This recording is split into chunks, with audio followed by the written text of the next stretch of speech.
आज है 17 फरवरी 2025 दिन सोमवार। Welcome back to Clean News MP. चलिए देखते हैं मध्य प्रदेश की 25 फटाफट बड़ी खबरों को। इससे पहले आप न्यूज को कहां से देख रहे हैं हमें कमेंट में बताना बिल्कुल ना भूलें। साथ ही हमारे फेसबुक पेज को भी फॉलो करें। फेसबुक पेज का लिंक डिस्क्रिप्शन में दिया गया है। एमपी में जगह जगह उड़ेंगे विमान। हर 150 किलोमीटर में बनेगा एयरपोर्ट। 50 किलोमीटर में हेलीपैड भी बनेंगी। मध्य प्रदेश में अब जगह जगह विमान उड़ते नजर आएंगे। यहां अनेक एयरपोर्ट बनाए जाएंगे। ये पीपीपी मोड पर तैयार किए जाएंगे। इतना ही नहीं, कई एयर स्ट्रिप डेवलप की जाएंगी और अनेक हेलीपैड भी बनाए जाएंगे। इस प्रकार प्रदेश भर में जिला और ब्लॉक स्तर पर भी हवाई यातायात उपलब्ध होगा। राज्य सरकार की नई एविएशन पॉलिसी के अंतर्गत ये काम किए जाएंगे। कांग्रेस नेताओं से मिलेंगे पीएम मोदी। उमंग सिंघार ने की मांग। राजधानी भोपाल में 24 फरवरी को होने वाले ग्लोबल इन्वेस्टर समिट को लेकर तैयारियां तेज हो गईं। इस समिट में प्रधानमंत्री नरेंद्र मोदी समेत 100 से ज्यादा बड़े उद्योगपति पहुंचेंगे। इससे पहले नेता प्रतिपक्ष उमंग सिंघार ने पीएम मोदी से मिलने और प्रदेश की समस्याओं से उन्हें अवगत कराने के लिए पत्र लिखकर समय मांगा है। रीवा प्रयागराज के बीच फिर लगा 15 से 20 किलोमीटर लंबा जाम। हजारों की संख्या में गाड़ियां फंसी। प्रयागराज महाकुंभ जा रहे श्रद्धालुओं के लिए फिर से बड़ी मुसीबत खड़ी हो गई। एमपी यूपी के बॉर्डर पर फिर से लंबा जाम लग गया, जिससे हजारों गाड़ियां फंस गईं। जाम करीब 15 से 20 किलोमीटर लंबा बताया जा रहा है। साथ ही ट्रेन भी कैंसिल हो गई, जिससे यात्री परेशान हो रहे हैं। रविवार की दोपहर से ही जाम की स्थिति निर्मित हो गई, जिस वजह से लगभग 15 से 20 किलोमीटर का लंबा जाम लगा है। घोर लापरवाही, यात्रियों के ऊपर गिर रही थीं वेल्डिंग की चिंगारियां। यात्रियों के समीप पट-पट गिरती चिंगारियां शरीर पर पड़ते उनके तिनके आग जैसी लपटें गिरने से एकदम से यात्री डर जा रहे थे।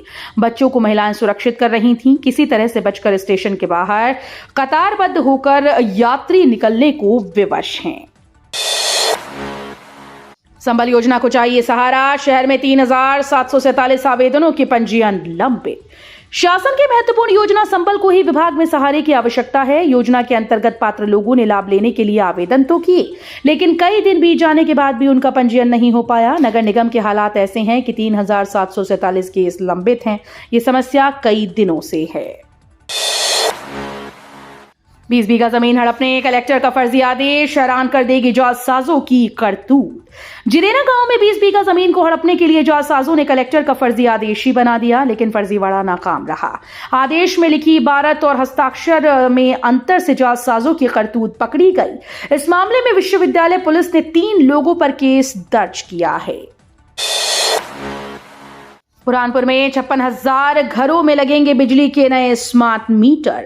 शहर की बिजली व्यवस्था भी अब स्मार्ट होने जा रही है। घरों के बाहर लगे मीटर को बदलकर अब स्मार्ट मीटर लगाए जाएंगे। बिजली कंपनी ने सर्वे के बाद मीटर लगाने की तैयारियां पूरी कर ली हैं। शनिवार या सोमवार से टीम घरों पर नए स्मार्ट मीटर लगाने के लिए दस्तक देगी। पहले चरण में 56,000 घरों में नए स्मार्ट मीटर लगाए जाएंगे। इनमें घरेलू, व्यावसायिक दोनों कनेक्शन शामिल हैं।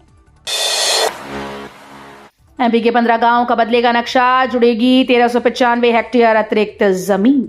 मध्य प्रदेश के 15 गांव का नक्शा बदल रहा है। देवास और सीहोर जिले के खिवनी अभ्यारण्य को भारत सरकार के द्वारा इको सेंसिटिव जोन में शामिल करने के कारण यह बदलाव हो रहा है।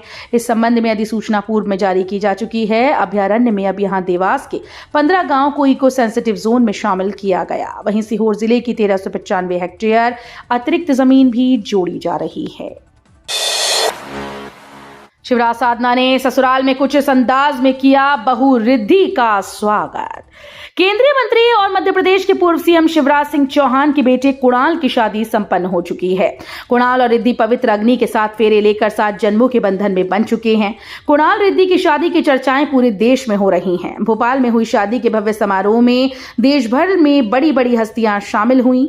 कुणाल और रिद्धि की शादी भी सोशल मीडिया पर तेजी से वायरल हो रही है और नए जोड़े को हर कोई अपना आशीर्वाद दे रहा है। सीएम मुरैना में पूर्व पीएम स्वर्गीय वाजपेयी की प्रतिमा का करेंगे अनावरण। चंबल नदी में छोड़ेंगे घड़िया। मुख्यमंत्री डॉक्टर मोहन यादव आज मुरैना में पूर्व प्रधानमंत्री भारत रत्न स्वर्गीय अटल बिहारी वाजपेयी की प्रतिमा का अनावरण करेंगे। इस कार्यक्रम के बाद मुख्यमंत्री वन्य जीव पर्यटन को बढ़ावा देने के लिए राष्ट्रीय चंबल घड़ियाल अभ्यारण्य जाएंगे, जहां घड़ियालों को चंबल नदी में छोड़ा जाएगा। मुख्यमंत्री डॉक्टर यादव करह धाम आश्रम का भ्रमण कर वहां संचालित गतिविधियों का अवलोकन भी करेंगी। लोधा समाज के सामाजिक भवन का भूमि पूजन, कांग्रेस पर बरसे सीएम, बोले ओबीसी की जनगणना नेहरू ने रुकवाई थी। मुख्यमंत्री डॉक्टर मोहन यादव रविवार को लोधा समाज के सामाजिक भवन के भूमि पूजन कार्यक्रम में शामिल हुए। उन्होंने भवन के निर्माण के लिए 25 लाख रुपए देने की घोषणा भी की। इस अवसर पर उन्होंने कांग्रेस पर जमकर निशाना साधा। मुख्यमंत्री ने कहा कि कांग्रेसी कहते हैं कि वो ओबीसी समाज के लिए काम कर रहे हैं। उन्होंने कहा कि अरे भैया, आपके परदादा ने ही जनगणना रुकवाई थी, ये पाप तुम्हारे सिर पर है, दूसरों को दोष दे रहे हो।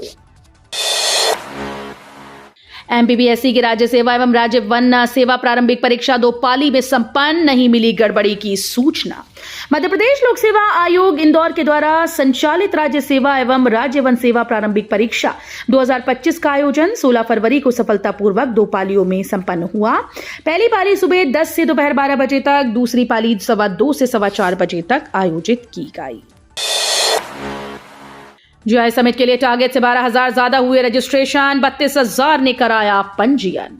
राजधानी भोपाल में 24-25 फरवरी को होने जा रहे ग्लोबल इन्वेस्टर समिट में करीब 32,000 उद्योगपतियों ने पंजीयन कराए हैं, जो कि टारगेट से 12,000 ज्यादा है। ये कारण है कि रजिस्ट्रेशन को निर्धारित समय से पहले बंद करना पड़ गया। सरकार ने इसके लिए 20,000 का टारगेट रखा था। जानकारी के मुताबिक भोपाल के मानव संग्रहालय में होने जा रहे ग्लोबल इन्वेस्टर समिट के उद्घाटन सत्र में सिर्फ 5,000 उद्योगपतियों को ही प्रवेश दिया जाएगा। एमपी कैडर के आईएएस नियाज खान बोले, इस्लाम तो अरब का धर्म है, हिंदू से लोग मुस्लिम बनाए गए। मध्य प्रदेश कैडर के चर्चित आईएएस अधिकारी नियाज खान एक बार फिर से अपने बयान को लेकर सुर्खियों में हैं। इस बार उन्होंने देश के मुसलमानों से अपील करते हुए कहा कि पहले हिंदुओं को भाई माने और फिर अरब के आदर्शों की ओर देखें। सोशल मीडिया प्लेटफॉर्म पर आईएएस नियाज खान ने लिखा कि इस्लाम तो अरब का धर्म है, यहाँ तो सभी हिंदू थे, हिंदू से लोग मुसलमान बनाए गए थे, इसलिए भले ही धर्म अलग अलग हो, लहू तो एक है, सभी एक ही संस्कृति का हिस्सा रहे हैं। मध्य प्रदेश के 3 प्राइवेट स्कूल्स को पेरेंट्स को लौटाने होंगे फीस के 9.81 करोड़। निजी स्कूल्स की मनमानी फीस वसूली के विरुद्ध जिला प्रशासन की कार्रवाई जारी है। जिला समिति ने शहर के 3 और निजी स्कूल द्वारा अवैधानिक रूप से बढ़ाई गई फीस अमान्य कर दी। साथ ही 20,000 विद्यार्थियों से फीस के रूप में वसूले 9.81 करोड़ रुपए वापस करने के निर्देश दिए। इंदौर से बेंगलुरु के लिए यात्रियों को सुबह से रात तक मिलेगी फ्लाइट्स। भारत के सबसे स्वच्छ शहर इंदौर से आईटी की राजधानी के रूप में प्रसिद्ध बेंगलुरु के बीच हवाई कनेक्टिविटी बेहतर होने जा रही है। रविवार से इंडिगो कंपनी ने उड़ान शुरू की है। इसके शुरू होने से सुबह से लेकर रात्रि तक नियमित अंतराल पर बेंगलुरु जाने के लिए यात्रियों को उड़ानों की सुविधा मिलने लगेगी।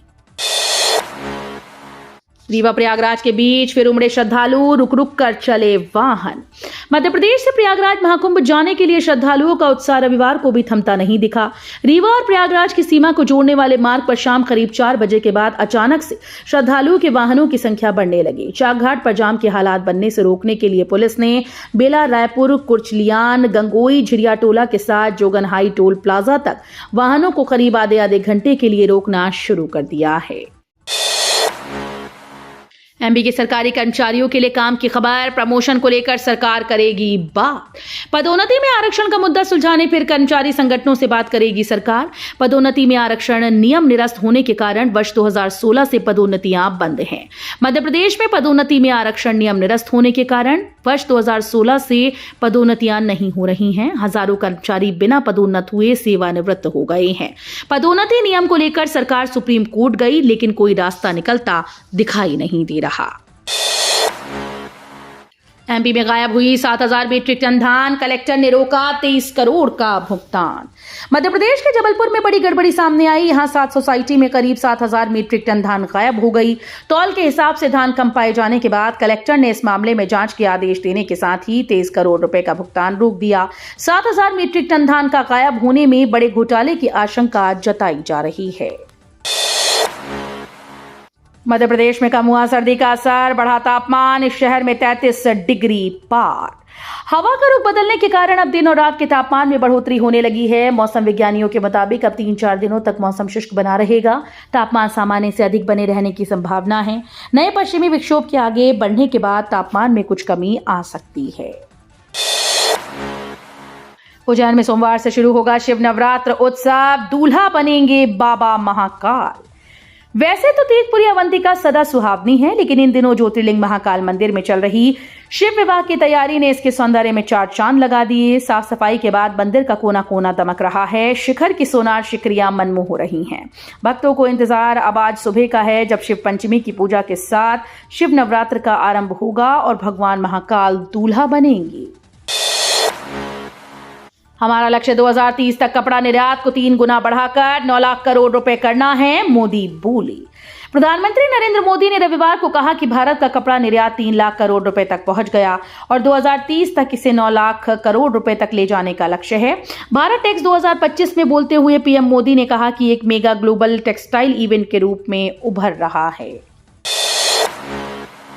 एसडीओ ने किसान को कार की डिग्गी में ठूसा, धक्का मुक्की कर कहा ऐसी तैसी कर दूंगा। सिवनी जिले में जल संसाधन विभाग के एक वरिष्ठ अधिकारी की ओर से किसानों के साथ की गई अभद्रता का मामला सामने आया। केवलारी क्षेत्र की तिलवारा दाई तट नहर के एसडीओ श्रीराम बघेल का एक वीडियो सामने आया। इसमें वे किसानों के साथ अमर्यादित व्यवहार करते नजर आ रहे हैं और उसे कार की डिक्की में जबरन बैठा रहे हैं। इस वीडियो के सामने आने के बाद उन्हें निलंबित कर दिया गया है। मध्य प्रदेश एक्साइज कांस्टेबल भर्ती के लिए आवेदन स्टार्ट। 12वीं पास अभ्यर्थी कर सकते हैं अप्लाई। मध्य प्रदेश कर्मचारी चयन बोर्ड की ओर से आबकारी विभाग मध्य प्रदेश के अंतर्गत आबकारी आरक्षक पदों की सीधी और बैकलॉग भर्ती परीक्षा 2024 के लिए आवेदन की प्रक्रिया स्टार्ट कर दी गई।